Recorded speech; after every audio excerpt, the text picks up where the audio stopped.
دا ډېره ناشنا قصه ده او په صحیح سند سره راغلې ده. امام ابن ماجه رحمه الله راوړې.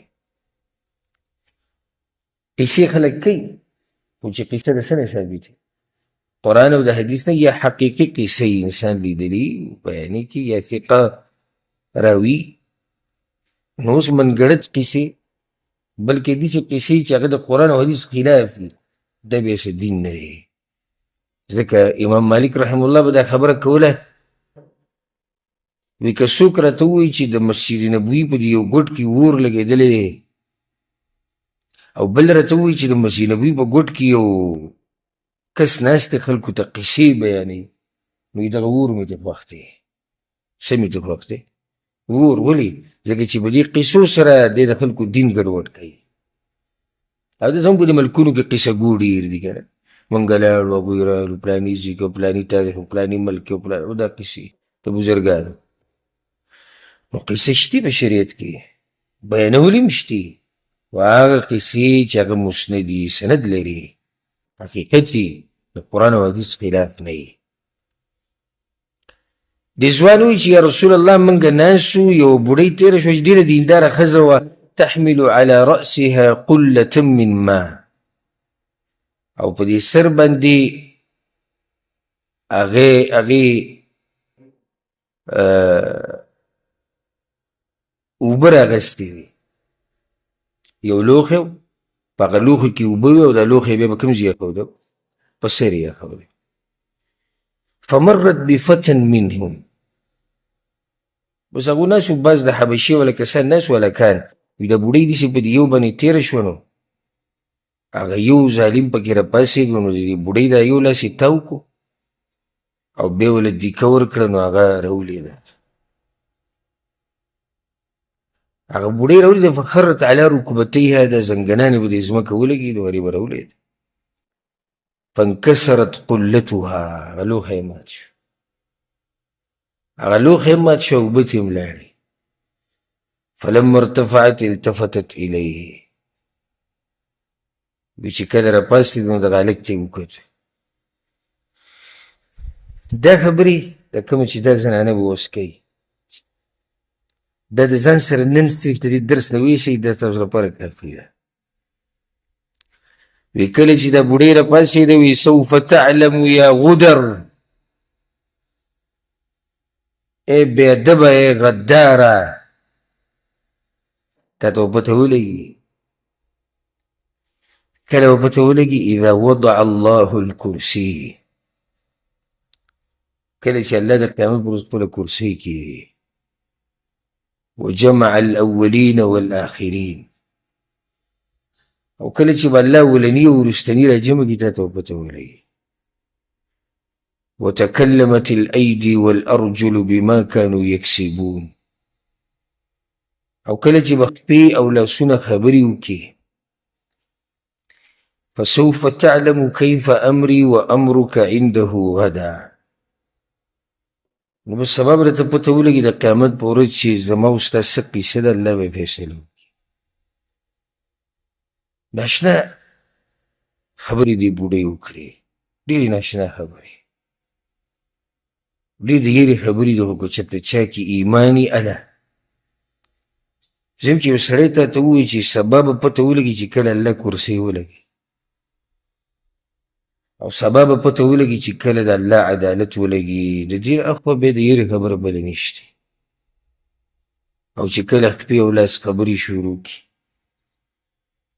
بیا به وي زما او ستا فیصله وشي. نو دې سره مؤمن ډېر یېرېږي. نو دی وایي راشه لکه که ستا په ما باندې لس زره ریاله دي لاک واله، خو دا خبره ماته مه کوه، دی چې هغه ورځې لپاره ما سره جواب نشتی. که ما تاله ګزار در کړی، سپېړه مې در کړی، راشه ما مړ که، خو دا خبره راته مه کوه، ځکه چې ما سره د هغه ورځې لپاره جواب نشتی. دا د مؤمن شان دی. الله په قرآن کې هم دې خبرې ته اشاره کړې ده. اليوم نختم على أفواههم وتكلمنا أيديهم وتشهد أرجلهم بما كانوا يكسبون. الله زبا په هغه ورځ د دوی په خولو باندې مهر ولګوم، د خپې لاسونه به یې خبرې کوي، بیا به خپله قصه بیانه کړي. نو د آخرت ته محکمه دا ډېره ناشنا محکمه ده. ناشنا په دې ده چې فیصله کوونکی هغه عرش والا، او ناشنا په دې ده چې ګواهي په تا باندې ملایک ورکوي. محکمه کې ګواهان غواړي نو ملایک ګواهي ورکوي، ستا د عملنامه به هم ګواهي ورکوي، او ستا د خپې لاس او د بدن به پخپله ګواهي ورکوي. داسې ګنجایش پکې هم نشته چې یاره کېدای شي ګواهان دروغ ووایي، نو نه نو بیا دا واوره الله هم ګواهي ورکوي. دا داسې ناشنا محکمه ده. په دغه محکمه کې به ظلم په چا نه کېږي. ولا یظلم ربک احدا، ذره برابر ظلم نشته، ذره برابر ظلم نشته. او به دغه داسې محکمه ده چې کومه فیصله وشي نو هغه بیا شوي. لکه د دنیا په دې محکمه کې ته بیا اعتراض کولی شي، د قاضي په فیصله باندې ته اعتراض کولی شي، بیا اعتراض داخل کړه به زما نه په دې نه یم راضي، هغه بیا دا مسله وو. خو هغه محکمه داسې ده چې الله وایي ما یبدل القول لدی وما انا بظلام للعبید. الله وایي زه چې کومه خبره وکړم بیا نه بدلېږي، فیصله بیا فیصله ده، بیا ته اعتراض نشي کولی چې زه اعتراض کوم په دې فیصله باندې. او ته به څنګه اعتراض وکړې او ستا بدن به پخپله خبرې کوي، اعتراض څه ځای پکې نه دی پاتې. نو دې بوډۍ بیا لږ ته ډېره ناشنا خبره وکړه، سوف تعلم یا غدر اذا وضع الله الكرسي وجمع الأولين والآخرين وتكلمت الأيدي والأرجل بما كانوا يكسبون فسوف تعلم كيف أمري وأمرك عنده غدا. ډېرې خبره ځکه ظلم به نه کوي چا سره. د الله په محکمه کې که کیس داخل کو که بیا لاړې به کې. د الله په محکمه کې چې چا خپل کیس داخل کو او بیا یې دا کیس د شپې داخل کو او په تهجدو کې الله ته ووایي او هغه الله سره دا کیس پاتې شو. بیا دا ګورې دا داسې کیس داسې محکمه نه ده چې ډېر وخت وشو کیس څه شو ير شو یا ختم شو. نه وما كان ربك نسيا. الله ایمان وګوره سیریږي. اوس که د نوح علیه السلام په وخت کې چا څه کیس الله سره داخل کړی هغه هم پروت دی، د هغه وخت کیسونه هم پراته دي او دا جمع کېږي، دا یو غټ ملف جمع کېږي او فایل جمع کېږي او دا فایلونه او دا کیسونه دا به ټول په هغه ورځ راښکاره کېږي چې دې بوډۍ ورته اشاره وکړئ چې کله الله کرسۍ کېږي او د اولنو او د آخرنو فیصلو له بیا الله پخپله راشي. وجاء ربك والملك صفا صفا. الله وی رابشي ستا رب پخپله به راشي. نو بیا چې کیس یې داخل کړی دی الله ته به مخامخ شي یا الله داسې شي بیا به تا ته اواز وشي ستا او ستا د پلار په نوم پلانې او د پلاني زوی را مخامخ دي شي، د هغه کیس دی په دې محکمه کې. بیا به الله تپوس کوي ولې دې ظلم کړ، ولې تا دې بوډۍ للته ورکړې، ولې تا په دې سپین ږیري پورې خندلي وو، ولې تا د دې غریب حق خوړلی و، ولې تا د پردۍ ځمکه نیولې وه، ولې دې د خور او د مور برخه نه و ورکړې، ولې دې په دروغو دړکو سره د ده حق خوړلی. ټول تپوسونه به درنه کېږي. که جواب چا تیار کړی یو خو ډېره ښه ده، هلته خو بیا موږ سره نشي ویلی، خو مطمئن دی ځکه چې جواب ورسره شتي، خو موږ سره خو جواب نشتي. موږ خو دا وایو که د چا را باندې یوه روپۍ وي نو موږ دې ټوکړي ټوکړي کړي، خو چې کیس د الله سره داخل نه کړي د هغې نه ډېر یېرېږو. بیا په هغه ورځ یوه روپۍ بیا ډېره غټه خبره ده. نو احتیاط کوئ ډېر زیات. پیغمبر صلی الله علیه وسلم چې کله دا قصه واورېده وی صدقت رښتیا ووایي هغه بوډۍ وایي ښه خبره یې کړې ده. کیف یقدس الله امه لا یؤخذ لضعیفهم من شدیدهم. هغه امت به الله څه پاک کړي او څه به له عزتونه ورکړي چې په هغه امت کې د غریب حق څوک د زورور نه نشي اخیستی.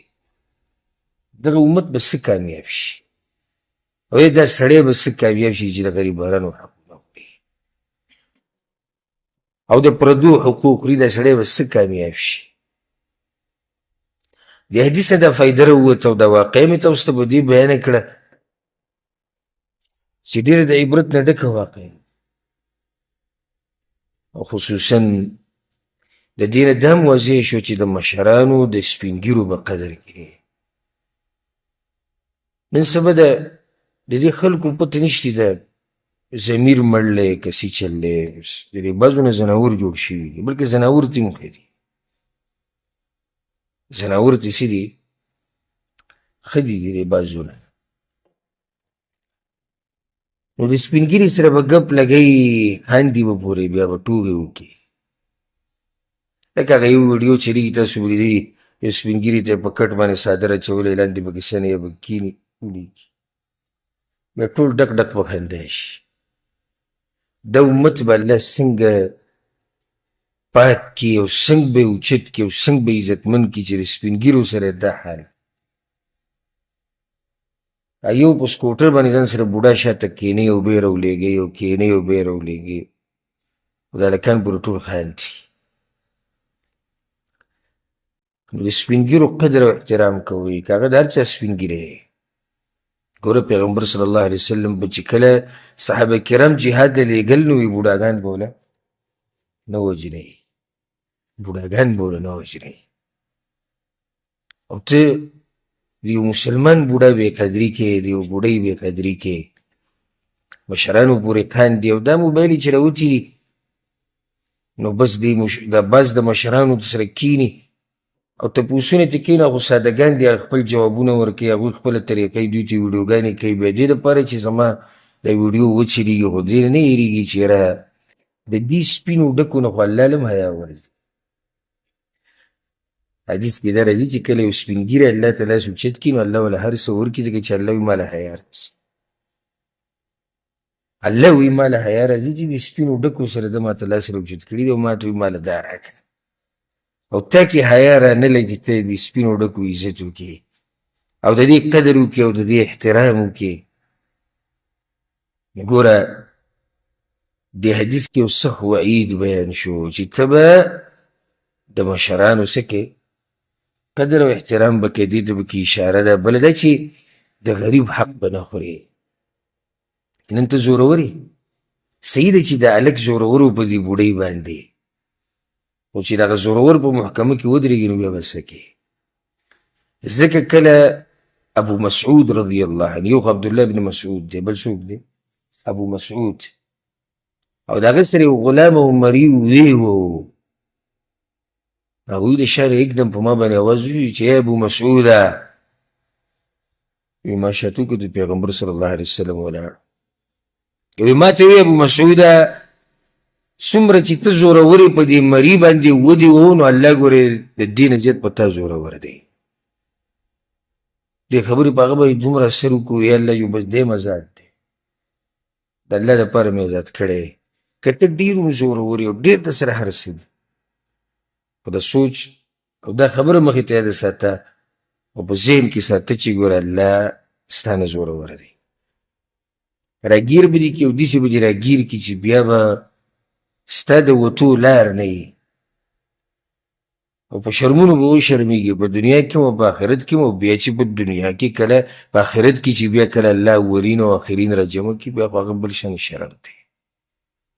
ځکه ابراهیم علیه السلام به یو دعا غوښته ډېره ناشنا یو دعا به هغه دا غوښته الله را نقل کړې ده ولا تخزني یوم یبعثون او ای الله ما مشرموه په هغه ورځ چې په دویم پیر به دا خلک راپاسي. یا الله په هغه ورځ به ما شرموه. هغه ډېر لوی شرم دی چې ټول مخلوق ولاړ یو ته وشرمېږي. دی واقعا عجیبو که خو سناشنه پا عجیبو. بله واقع پا که داوا پا صحیح بخاری و صحیح مسلم که دا حدیث تی دا عائشہ رضی اللہ عنہ ویچی ان ام سلمة و ام حبیبة رضی اللہ عنہما، ام سلمة او ام حبیبہ دوم حبشکی وکنه نو دي دوانو ذكرتا كنيسة رأيناها بالحبشة فيها تصاوير. دیو گیرجی تذکیره پیغمبر صلی اللہ علیہ وسلم ته وکړه چې یا رسول الله موږ په حبشه کې یو ګیرجي لیدلی وه او په هغې کې د دې نیکانو خلکو د تصویران او بوتان او مجسمې جوړې شوې وې. پیغمبر صلی الله علیه وسلم وی ان اولئک اذا كان فيهم الرجل الصالح فمات بنوا على قبره مسجدا. وی دغه ظالمانو کې خدا کار شتي وګوره کېدې ښه وی دغه ظالمانو کې خدا کار شتي چې کله به کې نیک سړی مړ شي یو د هغه د قبر نه جومات جوړ کړي. بیا موږ ته وایي تاسو دا خبره د ځان نه وکړئ، موږ د ځان نه ده کړې. دا حدیث په صحیح بخاري صحیح مسلم کې دی. وایي په دوی کې چې نیک سړی مړ شي څه چل وکړي؟ په قبر ولا جومات جوړ کړي او یا په جومات کې ولا قبر جوړ کړي، یو شی دی. راشي زمونږ په ملک کې غټ غټې مدرسې او جوماتونه ته وښیم چې په هغې کې د مولیانو قبرونه وي او په هغې کې د مفتیانو او د مشرانو قبرونه چې دا وي نیکان خلک کوم دا م واوره که نه. وصوروا فيه تلك الصور او بیا به پکې دغه تصویران جوړ کړو. نو په هغه وخت کې تصویران دغه و، دا په لاس باندې جوړول او دا مجسمې جوړول، دا به د نیکانو خلکو بوتان جوړ کړو د هغوی په شکل. وایي دې ته چې موږ ګورو زموږ په عبادت کې تیزي راځي. فاولئک شرار الخلق عند الله یوم القیامه. نو دا د قیامت په ورځ بدترین مخلوق دی. دا دوه قصې پیغمبر صلی الله علیه وسلم ته وکړې شوې عجایباتو کې، نورو مو خو په دې باندې به اکتفا وکړو. په دغه ورځو کې یو بله پیښه دا راپېښه شوه چې پیغمبر صلی الله علیه وسلم خیبر کې و او یو خاندان راغی چې هغې ته ویل کېږي الدوسیون، الدوسي خاندان، دا یو قبیله ده. دا قبیله راغله او په هغو کې یو صحابي و الطفیل بن عمرو الدوسي رضی الله عنه. د دې قصه ما تاسو ته مخکې بیان کړې وه چې دی پیغمبر صلی الله علیه وسلم پسې راغلی و مکې ته او هلته اسلام قبول کړی، خو بیا تللی و په خپل قوم پسې دعوت یې شروع کړی. نو په دویم پیر بیا په دې ورځو کې راغی چې پیغمبر صلی الله علیه وسلم کوم ځای کې و؟ خیبر کې و. حقه دی د ده واقعه موږ مکي دور کې بیان کړې وه. د هغه طفیل بن عمرو الدوسي رضی الله عنه دی. نو دی لاړ خپل قوم ته دعوت وچله و بیا راغی هجرت یې وکړو مدینې ته او بدر او احد او خندق او دا غزاګانې پکې شوې وې. نو دی چې پیغمبر صلی الله علیه وسلم پسې راغی او وی د ځان سره اویا یا اتیا کوره د خپل خاندان راوستي وو. اویا یا اتیا کورونه د دې قوم هغه د ځان سره راوستو. په هغو کې یو و ابو هریره رضی الله عنه. او که زه داسې ووایم نو دا تعبیر به غلط نه وي چې ټولو نه قیمتي پکې دا راوستو. ابو هریره رضی الله عنه تاسې بر نوم اورئ، هغه په دې موقع باندې راغلی دی. یو پکې بل صحابي و عبدالله بن عزیهر رضی الله عنه. دوی یو حدیث کې داسې هم راځي امام احمد بن حنبل رحمه الله راوړی دی چې کله ابو هریره رضی الله عنه مدینې ته راغی د خپل قوم سره، نو پیغمبر صلی الله علیه وسلم په خیبر کې و. او ما تاسو ته په اوله کې دا خبره ذکر کړې چې پیغمبر صلی الله علیه وسلم کله خیبر ته وتو نو په مدینه باندې سباع ابن عرفطه هغې مشر کړی چې ته به منځونه کې. نو ابو هریره په خپله وایي زه مدینې ته راورسېدم نو د سهار د مانځه ټیم و.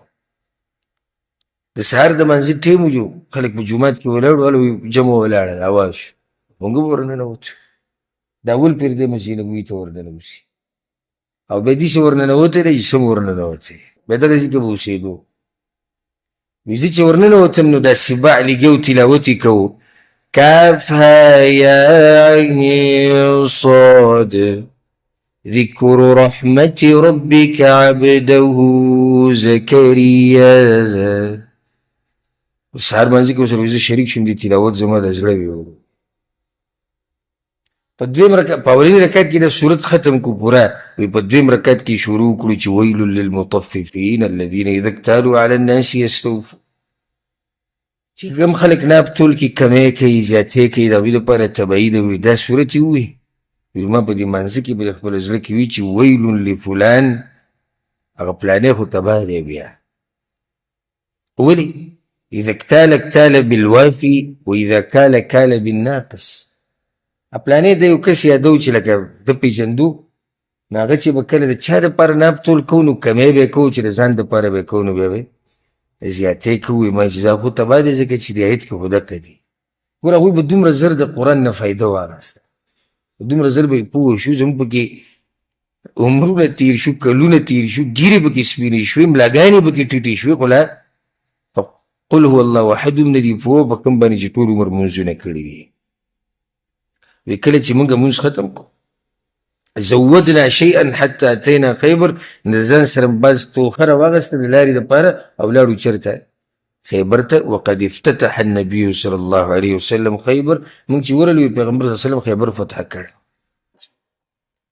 فكلم رسول الله صلى الله عليه وسلم المسلمين فاشركونا في سهامهم. پیغمبر صلی الله علیه وسلم مسلمانانو ته وایي دا زموږ وروڼه راغلي دي نو هغوی خپلو برخو کې موږ هم شریک کړو نو موږ له هم د مال غنیمت نه حصه راکړه. روایت کې داسې هم راځي امام بخاري رحمه الله راوړی وی موږ ابو هريره رضی الله عنه وی موږ چې کله مدینې ته روانو وی دا شعر په لاره وی چې یا لیلة من طولها وعنائها على انها من دارة الكفر نجت. څوک د شپه ده وی دا شپه نه لنډي، شوق کې و هغه مدینې ته، شوق کې و پیغمبر ته، شوق کې و صحابه کرامو ته. یاره وی دا شپه نه لنډېږي نو څوک د شپه ده. وی چې په دغه دوران کې زمان یو مري وتښتېدو، د دې ابو هريره رضی الله عنه سره مري مو. په دلیل یې په دې باندې چې ده سره څه نه څه مال مخکې و، خو چې کله مدینې ته راغی نو بیا هغه ټیم لاړ. د ده سره دغه یو مري و غریب سره وی د هغه هم ناشنا قیصه ده. وی زه مدینې ته روان وم دغه یو مري را سره و مې ځان سره روان کړی وي هغه رانه په لاره چېرته وتښتېد. وی رالم پیغمبر صلی الله علیه وسلم سره کېناستم په خیبر کې ما سره بیعت وکړو. وی بس موږ خبرې کولې چې ګورم یو غلام راووت، هغه مري راووت. تلی خو بیا راغی ابي زه خپل مالک له ورځم یا خپل سید او مشر له ورځم. وی پیغمبر صلی الله علیه وسلم وی چې یا ابا هریره ای ابو هریره هذا غلامک دا ستا هغه هلک دی او دا ستا هغه خادم دی راغی. ها وی ما ورته وی چې هو حر لوجه الله یا رسول الله بس دی ازاد دی د الله دپاره. خوشحاله و یعنې پیغمبر سره ملاو شو هغه بیا ناشنا خوشحالي وه. وی یا رسول الله بس بدی هم بیا ما ازاد کړی. په هغه وخت کې یو بله واقعه راپېښه شوې وه. په صحیح مسلم کې دا حدیث دی د جابر بن عبدالله رضی الله عنهما وی چې کله پیغمبر صلی الله علیه وسلم هجرت وکړو مدینې ته او طفیل بن عمرو هم بیا هلته لاړ. طفیل بن عمرو قصه ما تاسو ته بیانه کړه. نو د هغه سره یو کس د دې طفیل سره چې کوم کسان راغلي وو په هغو کې یو کس و د دوی د قوم چې هغه بیمار شو. مدینې ته رالو نو اکثر چې سړی نوي علاقې ته لاړ شي نو څه شي بیمار شي. نو هغه هم ډېر سخت بیمار شو، ډېر سخت تکلیف یې د برداشت نه و. نو قینچي یې راواغسته فقطع بها براجمه، نو د دې ګوتو د بندونه یې پرې پرې کړو. فشخبت یداه حتی مات، یو به دې لاس نه وینې روانې شوې روانې شوې مړ شو. وی طفیل بن عمرو بیا دا سړی په خوب کې ولیدو دا چې مړ شو. ولیدو په ډېر ښایسته لباس کې او په ډېر ښایسته شکل کې ولیدو او دا لاس یې پټ کړی او څه کپړې یې تاو کړی وو. وی طفیل ورته وایي چې ما صنع بک ربک، الله در سره څنګه معامله وکړه؟ وی راته وی چې غفر لی لهجرتي الى نبیه صلی الله علیه وسلم. وی الله درته وایي چې ته ما بخلی هغه پیغمبر خوا ته ورغلی وې. وی ما ورته وایي چې مالي اراک مغطیا یدیک، دا لاس دې ولې پټ کړی؟ لاسونه دې پټ کړي دا ښکاره که که نه.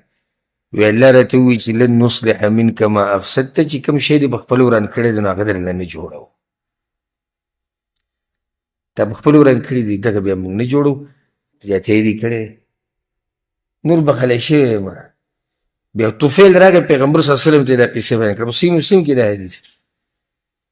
وی رسول الله هغه سړی مې ولید لاسونه یې دا حال پیغمبر صلی الله علیه وسلم وی اللهم ولیدیه فاغفر، یا الله دا لاسونه وله وبخ،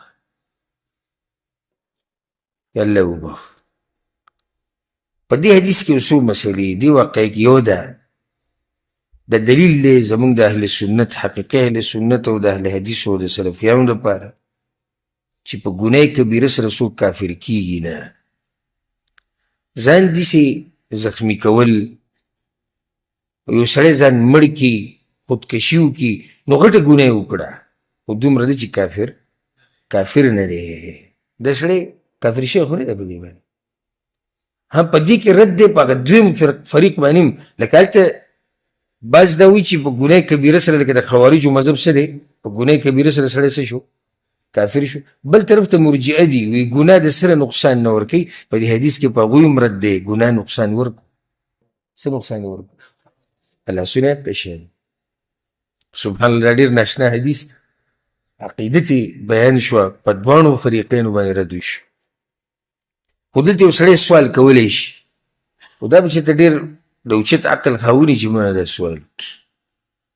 یو حدیث کې دا راځي، په صحیح بخاري کې دا حدیث دی. پیغمبر صلی الله علیه وسلم وایي چې پخوانو خلکو کې یو سړی و، هغه زخمي شوی و، نو چاړه یې راواغسته، نور برداشت یې نشو کولی، به د خپل لاس یې پرې کړو، وي دا وینه نه ودرېده، مړ شو دا سړی. وی الله وایي چې بادرني عبدي بنفسه حرمت علیه الجنه، زما دې بنده تادي کړې ده، زما نه را مخکې شوی دی، ما پې لا مرګ نه و راوستی، د مرګ راوستو بس ما پې جنت حرام کړی. و دې سړي او دې سړي په دې کار کې څه فرق دی چې دا الله بخلی دی او دا دی نه دی بخلی. کېدای شي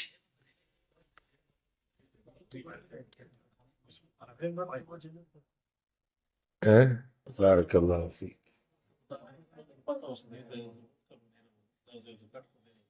دو جواب ډېر قیمتي چې دا دوه وجې امام ابن کثیر رحم الله په هغه وجو کې ذکر کړي. یوه دا وجه وی هغه هجرت کړی او نیکیانې ډېرې زیاتې وي. کله د انسان نیکیانې ډېرې زورورې شي او ګناه څه شي معاف شي، دا سړی دا چې جهنم ته لاړ، د دې نیکیانو کې دومره زور نه و چې دا سړی بخلی شي. یو دا جواب شی دی، مشهور جواب دی. دویم ډېر ښکلی جواب هغه ته وکوسو. یو جواب دا کړی دی علماو، دا هم ډېر ښکلی جواب دی. وی دې سړي د خپلې ګوتې په دې نیت نه دي پرې کړي چې ځان مړ کوم، او دې بل د خپل لاس په دې نیت پرې کړی دی چې ځان مړ کوم. دریم جواب یې بل والا، وی هغه سړي ته پته و چې دا کار حرام دی او ده ته پته نه و چې دا حرام. دا بعضو علماو جواب کړی دی، ښکلی جواب دی. بعضو دا جواب کړی دی، وی هغه پخوانو کې چې کوم چې جهنم ته لاړ، هغه دا کار وکړو، عقیده یې دا و چې دا جایز دي، او ده په دې نیت نه و کړي چې دا جایز دي. ګناه ته چې جایز وي او حلال وي، ته دې سره سړی کفر ته وځي. خیال هم دی که نه دی؟ دا مشهور جوابونه دي د دې حدیث مبارک. یو خبره واضحه ده، بعضو علماو دا ذکر کړي چې د دپاره پیغمبر دعاګانې غوښتلي دي. دا د هغه سره خو دعاګانې نه وي. الغرض مشهور جواب دا دی چې د هجرت کړی و، د پیغمبر په ملګرتیا کې و، نیکیانې ډېرې وي، د هغې دله الله وبخو. دویم جواب څه شو چې اراده د قتل نه وه. دریم جواب دا دی چې ده ته دا پته نه وه چې دا کار حرام دی. څلورم دا چې ده ته په دې نیت نه دی کړی چې دا کار څه دی جایز دی. ورسېدی به که نه. یو بله واقعه، پیغمبر صلی الله علیه وسلم له مدینې ته نه راغلی، خیبر کې دی، ګورې دا ټول حدیثې هلته راغلي دي. پیغمبر صلی الله علیه وسلم واده وکړو د صفیه بنت حویی رضی الله عنها سره. او مخکې ذکر شوي و چې صفیه څنګه قیدیانو کې راوستی شوه د حصن قموس نه. اسنه قاموس کې چې کله زنانم قیدیانې شوې نو یو پکې څوک وه؟ یو پکې صفیه وه او دا ښځه وه د کینانه ابن الربیع ابن ابي الحقیق د مشرانو د یهودو په مشرانو کې و دا کس دا د هغه ښځه وه چې خاوند یې مړ کړی شوی و په څه وجه؟ غله یې کړې وه، مال یې پټ کړی و. او پلار د دې حویې ابن اخطب او مشهور یهودي و، هغه پخوا مردار کړی شوی او ورور د دې هغه مردار کړی شوی. کله چې پیغمبر صلی الله علیه وسلم وایي چې دا قیدیان را جمع کوي ټول، نو دحیه ابن خلیفه الکلبي رضی الله عنه راغی وی یا رسول الله دې جنکو کې یو جنۍ ماله راکړه. په کومو جنکو کې؟ دا کومې چې قیدیانې دي یو تې ماله راکړه. دا به بیا وینځې وي. ډېر کسان تپوس کوي دا وینځه څه ته وایي؟ وینځه دې ته وایي. او بعض ماشاءالله کورني مفتیان په وینځه او په خادمه کې فرق نه کوي. دا خدامي چې کوم دي دا هم وینځې دي. دا وینځه خو د هغه سړي سره یي، خرڅی یې، بل یې ورکوي، کوروالی ورسره کولی شي چې مثال له موضوع د هغه خو صرف هسې فرق مې ته بیان کړو. او خدامه او خادمه خو تا سره څه وخته پورې ستا خدمت به کوي او تا ورسره اتفاق کړی زه به دومره پیسې در کومه، دا جدا ده او دا جدا ده. نو پیغمبر صلی الله علیه وسلم ورته اذهب فخذ جاریه، لاړ شي ځان له بګې وبوځې نه. هغه لاړ صفیه یې بوتله.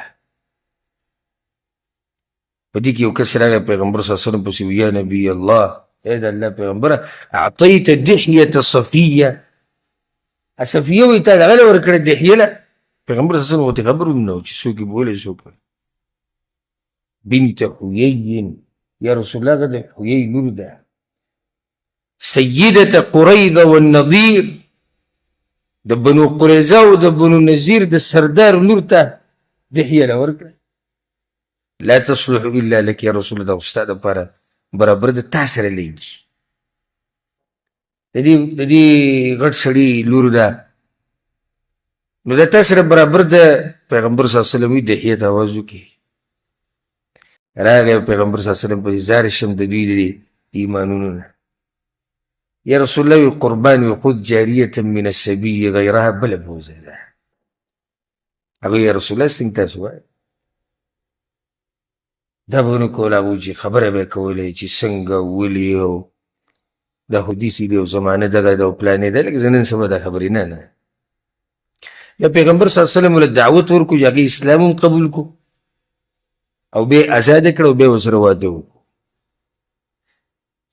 او د دې اوچت انسان د دې ودونو د طریقه تاسو به ورته حیران شئ. مهر یې ورله دا کېښود وایي ما ته ازاده کړې دا دې مهر شو. آسان مهر یې ورله کېښود. کله چې پیغمبر صلی الله علیه وسلم انس بن مالک وایي را واپسۍ کې راتو نو سد الصحبه علاقې ته راورسېد. سد الصحبه د خیبر ته نږدې یو علاقه وه. په واپسۍ کې ډېر سفر لا دوی نه و کړی.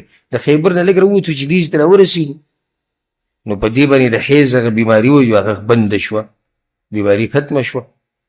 نو پیغمبر صلی الله علیه وسلم ام سلیم ته آواز وکړو. ام سلیم راله وی یا رسول الله څه خدمت وکړو؟ وی دا تیاره کوي واده ته، ناوې تې جوړه کوي. د دې حدیث نه دا راووته چې کله جنۍ واده کېږي د هغې ناوې کول، د هغې سینګارول دا د حدیث نه ثابت دي چې د خاوند ورسره زړه ولګي. او خاوند هم پکار ده چې کله د ښځې سره ملاقات کوي نو چې ځان برابر را برابر کړي، صفا سوتره ځان برابر، یعنی په مخ یو ویښته پرې نه دي. بس په دغه سهار لاړ شي چاپ ته الټه بلیټ به ووایي چې چلې واده دی، یا هغه رنګونه ورکړي چې هغه حرام دي، یا د روزو ویښته برابر کړي چې هغه حرام دي، یا نور ناروا کارونه. دا مطلب نه برابر کړي ځان، مطلب صفا را صفا کړي او دا ږیره باندې تیل ولګي چمک وایي. دې ته وایي ځان برابرول. ځان برابرول دې ته نه وایي چې لکه نن سبا هلکان ځان لنډې تنګې جامې واچوي او د ښځو په شان ځان سنبال کړي، بس پکې پوډر هم ولګوي. نو دلته مطلب دا دی زموږ د خبرې چې ځان برابر را برابر کړي، ځان صفا را صفا کړي، ښکلي جوړه واچوي او بیا دې زنانه پسې ورشي. نو انس بن مالک وی ام سلیم دلی بیا دغه صفیه تیاره کړه واهدتها للنبي صلى الله عليه وسلم من الليل، او د شپې جو بس پیغمبر صلی الله علیه وسلم ته وی یا رسول الله تیاره ده، فاصبح عروسا بها. بس سحر په دې شي حال کې راغی چې پیغمبر صلی الله علیه وسلم د هغې سره ملاو شي. دا ناشنا واده یو په لاره کې وشو. ودونه داسې چې دي زده کړې ها، په لاره کې هم واده کېږي. او دغه زما استاده که ته وایې نو دغه خو دلته پکې ځوانانو تور ویښته سپین شول او واده یې تیار نه دی. او چې کله سنت مطابق واده کې بس دغه لاره کې واده وشو، خبره ختمه شو. پیغمبر صلی الله علیه وسلم په دغه وخت کې د صفیه په دې مخ کې شینوالی ولید، چې لکه چا چې ګزار ورکړی مخ شین شي که ویا صفیة ما هذه الخضره، صفیه دا شینوالی دی په مخ کې څنګه د هغې وی کان رأسي فی حجر ابن ابي الحقیق. یا رسول الله وی دا خو داسې قصه وه چې زه یو پیر د ابن ابي الحقیق په غېږه کې مې سر ایښودی، د دې هغه زوړ خاوند یادوي، وی د هغه په غېږه کې مې سر ایښودی و ویده شوي وو ما، خوب وله ورغی فرأیت کأن قمرا وقع فی حجري، نو په دې خوب کې مې ولیدو چې سپومۍ راکوزه شوه زما دې غېږې کې کېناسته. وی ما ورته وویل چې له خوب راپاڅېده، وی ما ورته وویل چې ناشنا خوب مې ولیدو، وی څه دي؟ وی ما چې سپومۍ مې ولیده راغله زما په دې غېږ کېناسته. وی هغه چې دا لاس ته وکړو زما دا مخ یې وواهه. وی ما ورته ویل چې ولې ما خو ته د خوب بیان کړو، دا په خپله هم نه ده خبر، خو ډېر هوښیار و. یهود نه دي، ډېر پوه خلک دي. ځکه ما تاسو ته بار بار بیان کړی چې یهودو سره علم شتي خو عمل نشته، علم ورسره شتي. او چې ولې دې ووالم؟ وی تمنین ملک یثرب، د دې مدینې دې باچا ته دې زړه شوی دی که څه. سپومۍ دغه هېوادونه دومره چې دا ظالمان خبرو ها ستا که څه وي دغه مراد دی. او صفیه رضی الله عنها څه وی؟ وی کان رسول الله صلی الله علیه وسلم من ابغض الناس الی، زما سخت بدي شو پیغمبر صلی الله علیه وسلم. ولې؟ قتل زوجي و ابي و اخي، زما پلار هم ده وجلی، زما رور هم ده وجلی، زما خاون هم ده وجلی. نو بیا چې کله پیغمبر صلی الله علیه وسلم سره زما واده شو،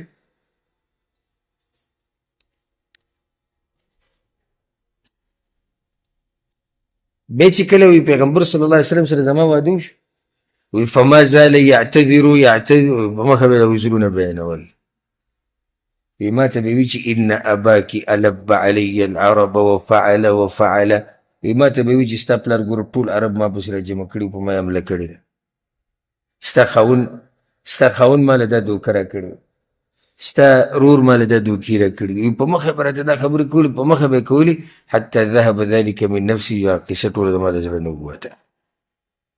دې زیاده هم ثابت دی چې ښځې سره به نرمي کوې. بعض وی ښځه څوک دی چې ما نه تپوس وکړي؟ ته د پیغمبر نه اوچت نه یې، ته اوس پیغمبر ته ووایي تا زما خاوند وژلی یې، او تا زما پلار وژلی، او تا زما رور وژلی. هغه ورته دا ونه وایي چې ته څوک یې چې زما نه تپوسونه کوې زه څوک یم؟ نه وي، هغه به بیا ما ته لیکي او ګوره وایي ستا پلار دا کړي دا کړي، ستا رور دا کړي، ستا خاوند دا مناسب دي دا مناسب دي، پوه کولی به یې ووایي. نو بیا زما د زړه دا خبره ووته. هسې واده چې وشي بیا په هغې کې ولیمه وي که نه، وي که نه ولیمه واوره. دې ولیمه څنګه وه دې واده کې؟ انس بن مالک رضی الله عنه وی سحر بیا پیغمبر صلی الله علیه وسلم چې کله دغه سره ملاو شو د صفیې سره راغی، نو بیا اعلان وکړو من کان عنده شیء فلیجئ به، که چا سره څه شی وي راوړي د خوراک. وبسط نطعا، د څرمنې داسې یو دسترخوان و هغه یې خور کو. فجعل الرجل يجيء بالتمر وجعل الرجل يجيء بالسمن والرجل يجيء بالاقط. وی چا کجوره راوړه، چا غوړي راوړو، چا کوچ راوړو، چا وچې ډوډۍ راوړي. فحاسوا حیسا، فحاسوا حیسا څه مطلب دی؟ وی هغه هر څه یې ګډوډ کړو. پیغمبر صلی الله علیه وسلم وایي چې دا کجوره دا کوچ دا غوړي دا ډوډۍ ټوله څه کوي ګډه وډه کوي ټول د یو بل سره مکس کوي الله اکبر بیا څه وایي انس بن مالک فكانت وليمة رسول الله صلى الله عليه وسلم دا دغه واده ولیمه وه دومره اوچت انسان او دا دغه ولیمه که ما او تا چېرته دا خپل ژوند مختصر کو که نه نو زموږ هر څه به اسان شي ولیمه ختم شو بس او داسې ولیمه ملګرو ته وي که چا سره څه وي راووایي زما خو دغه علت تاسو ویلي دا اشرف المخلوقات ته د ځمکې په دماغ ملګرو یو شی بل شی راوړو ولیمه وشو خبره ختمه شو نه چا څه ووي او نه چا څه ونه وي او خبره ختمه شوه نو زمونږ هغه ولیمې هغه ولیمې نه دي هغه پوره د کلونو هغه زور ویسته دي نور ولیمه نه ده ولیمه دې ته وایي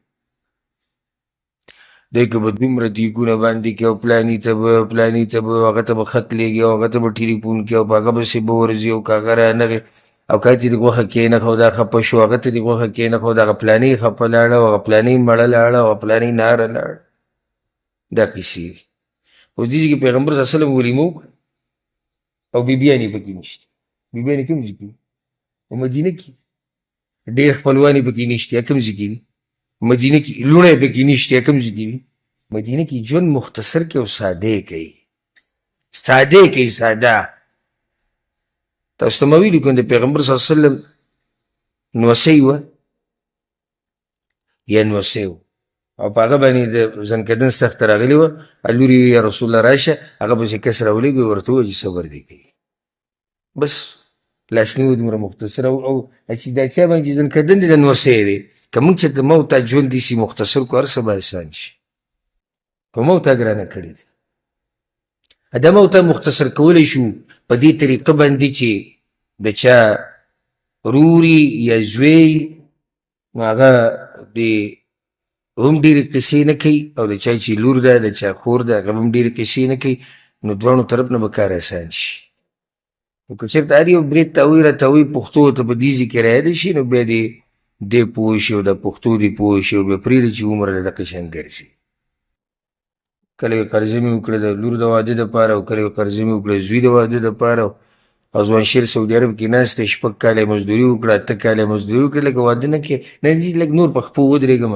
ځکه چې هلته دا کول غواړي هلته دا کول ګرځه بیا ذلیله چې کله د پیغمبر د طریقې نه لرې او که د پیغمبر په طریقه باندې معامل وکړو نو هر څه دي اسان په هغه وخت کې یو بله قصه بیا دا وشو انس بن مالک رضی الله عنه دا ټولې خبرې جواب بیانوي ځکه چې هغه څه دی خادم دی او که تاسو ته یادي نو ما تاسو ته د غزا په دې اوله کې دا خبره کړې چې پیغمبر صلی الله علیه وسلم دا خبره کړې ما له یو خاص غلام وګورئ یو خاص خادم وګورئ راوله دی راوستو بیا هغه خادم کوم چې مدینه کې و ما هغه خادم دلته نو دې ته دا قصې ټولې ښه معلومې نو دی وی کله چې بیا موږ روان شو فلما ارادت ان تركب سورلي ته په سورلي سورېده ادنى رسول الله صلى الله عليه وسلم فخذه منها لتركب عليها پیغمبر صلی الله علیه وسلم د خپل زنګون داسې مات کړو د خپل یې ماته کړه دا زنګون یې ودرو چې په دې باندې د صفیه خپه کېږي او د سورلۍ ته وخېږي دا د محبت نظاره او دا د ښځې خاوند په منځ کې هغه تعلقات دي څومره اوچت انسان دی او دې زنګون ماتوي په دې لپاره چې دا ښځه پرې خپه کېږي او سورلۍ ته وخېږي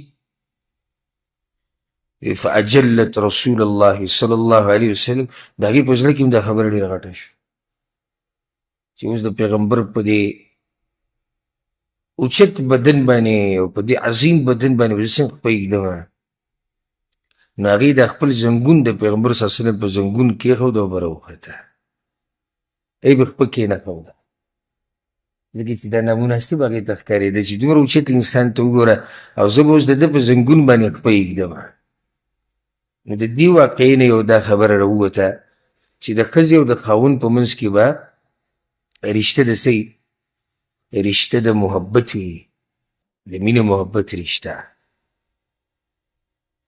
کله دې بعضو ته چې داسې خبرې وکړي چې د ښځې او خاوند په منځ کې د مشران اکثر وي دا ټول وي د فلمونو خبرې دي.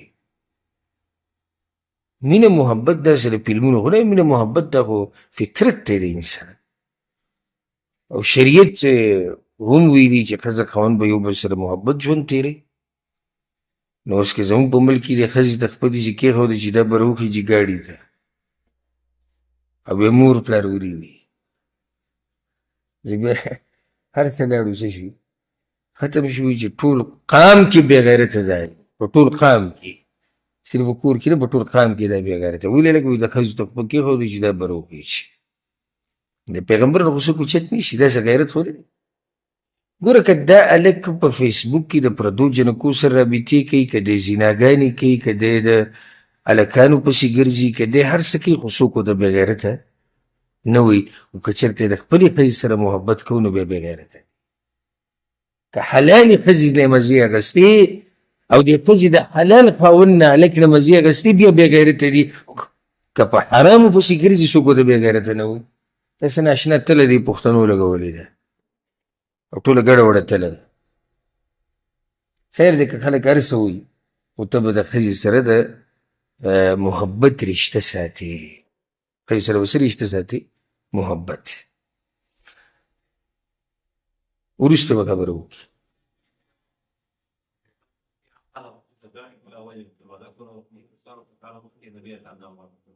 همدقه موږ ووایي که نه چې کله مشرانو ته دا خبره وکړي، هغوی دا د انګریزانو د فلمونو نه زده کړی شوي خبرې دي.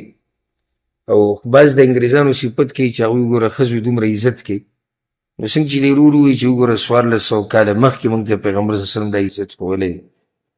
او زموږ په دې شریعت کې چې د زنانو څومره قدر او احترام شوی دومره بل یو مذهب کې نشته. امام حاکم رحم الله یو واقعه راوړې ده، ابو هریره رضی الله عنه بیان کړې ده. وی کله چې پیغمبر صلی الله علیه وسلم د شپې ننوتو په صفیه پسې، بس ملګري ټول لاړو، ملګري ټول لاړو، پیغمبر صلی الله علیه وسلم د ناوې جنۍ سره ملاوېږي. بات ابو ایوب رضی الله عنه على باب النبي صلی الله علیه وسلم. ابو ایوب ټوله شپه د دروازې سره تېره کړه. الله نړ د ایمان دی دې صحابه کرام. سهار چې پیغمبر صلی الله علیه وسلم راووتو، وګوره ابو ایوب ولاړ دی، ټوله شپه نه دی ویښ شوی. الله اکبر تکبیر وي، او ابو ایوب سره وي د هغه توره م وهه. ابو ایوب دلته څه کوي؟ وی یا رسول الله كانت جارية حديثة عهد بعرس وكنت قتلت أباها وأخاها وزوجها فلم آمنها عليك. یا رسول الله واده تازه تازه شوی دی، دغه پرون ستاسو واده وشو او د دې جنۍ پلار هم تا وجلی دی، رور دی ولم وجلی دی، خاوند دی ولم وجلی دی. نو زما زړه نه و مطمئن وی ما داسې نه چېرته څه وکړي. دومره مین و پیغمبر صلی الله علیه وسلم. دا سوچ و ده سره وی فضحک النبي صلی الله علیه وسلم، پیغمبر صلی الله علیه وسلم په خندا شوی، الله یې ته وبخي ده، دعا یې د هغې دپاره وغوښته. دا د واده هغه قیصه وه. بیا چې کله صفیه رضی الله عنها مدینې ته راغله، نو د هغې په دې غوږونو کې د سرو والۍ وې. نو بیا څه سره یې تقسیم کړو، فاطمې له یې ورکړو، د پیغمبر صلی الله علیه وسلم لور له، او سید نورو بیبیانو له یې ورکړو. او صفیه رضی الله عنها هغه اوچته زنانه ده چې عایشه رضی الله عنها وی د دې د لاسه به موږ ډېرې په غیرت کې راتلو. زنانو کې دا غیرت څه دی؟ دا فطري طریقه ده. بعض کسان وایي زه واده کوم 2 3 4 خو داسې یو لار راته وښیه چې دوی د یو بل سره تاو پیش نه کوي، او چې دوی یو بل سره د خویندو ژوند تېروي، نو بیا ورته ووایه انتظار د حورو کوه په جنت کې. ځکه چې داسې ښځې کېدی نه شي چې هغه د یو سړي ښځې او هغوی یو بل سره د غیرت ته معامله نه کوي، یو بل ته به خبره هم کوي، غوسه کېږي به هم. هوښیار هغه دی چې د ټولو سره ژوند تېروي. نو یو نیم ګرم وي، دویم واده وکړي، درېیمو کې بیا بیټک کې بار بروتي. ګوره دا هغه سړی دی چې د له طریقه نه ورځي د مشاکلو د حل کولو، هوښیار سړی هغه دی. دا د ښځې فطرت دی. پیغمبر صلی الله علیه وسلم وایي ښځه د ګسې پختۍ نه پیدا ده، کوږوالی پکې شتې، که ته یې سیده کوې نو ماته به شي. مطلب دا شو چې ته به د دې ښځې سره ژوند تېرې سره د کوږوالي د هغې دا کوږوالی به ته داسې کړې چې پټ به یې کړې. کله ناکله ګوره دا ښځې داسې خوی را پرېږدي که نه چې د سړي د دماغ ورته یې سمه پړقه وکړي چې دې سره څه وکړم. خو دا خو هلته پیغمبر صلی الله علیه وسلم وایي که سیده کوې ماتېږي، ته بیا ګزاره کوې. نو دا په زنانو کې یو فطرت دی چې دوی د بنې د یو بل سره جګړه هم کوي، یو بل ته خبرې هم اوري. هوښیار سړی هغه دی، هوښیار چې دی د دوی سره د دوی په منځ کې ژوند تېروي. دوی زه به زه او ته موږ ټولو بیټکونو ته راوځو، خو مسله ختمه او بیټک ته څه د هغې نه به اخوا لاړ شو، د ملګري په کور کې به پراته او ځان له به بل کور ونیسو، په هغې کې به پراته. خو تا خو څه توره ونه واله، ښځې غریبانیان دې راوستې، کوټې ته دې وردنې کړې، ټولې دې یو بل سره په جنګ کړې او ته دې ووتې. په کار خو دا و چې ته د دوی د دې مشاکلو څه حل وباسي او بیا د هغوی سره د دوی په دې مشاکلو کې دننه څه وکړې، ژوند تېر کړي. دا د هوښیار سړي کار دی. او دا هم نه ده چې یو سړی و چې زه او داسې خرش پرش او ښځې نه، دا هم طریقه نه ده. ما به تاسو ته قصه بیان کړې وې د دې صفیې، خو دا خبره به رانه اوږده شي، دا به زه روان درس ته پرېږدم. انشاءالله دې ځای نه به روان درس شروع کوو چې د دې زنانو غیرت د پیغمبر صلی الله علیه وسلم د بیبیانو او د دې حال او بیا څه شي او د پیغمبر صلی الله علیه وسلم بیبیانو دې ته څه ویلو او پیغمبر صلی الله علیه وسلم هغه مشکل څنګه حل کړو، دا به په روان درس کې تاسو واورئ. او بیا به په روان درس کې تاسو ته طریقه هم وښیم د مشاکلو د حل کولو. او چې یو سړي 2 3 4 ودونه کړي او دی تنګي، نو طریقه به ورته دا وښیم انشاءالله چې ژوند به یې په خوشحالۍ سره تېرېږي. الله سبحانه وتعالی دې موږ پوه کړي په قرآن او حدیث باندې، او الله سبحانه وتعالی دې موږ له توفیق راکړي قرآن او حدیث باندې د عمل کولو، او الله سبحانه وتعالی دې د دې اوچت انسان په نقش قدم موږ روان کړي.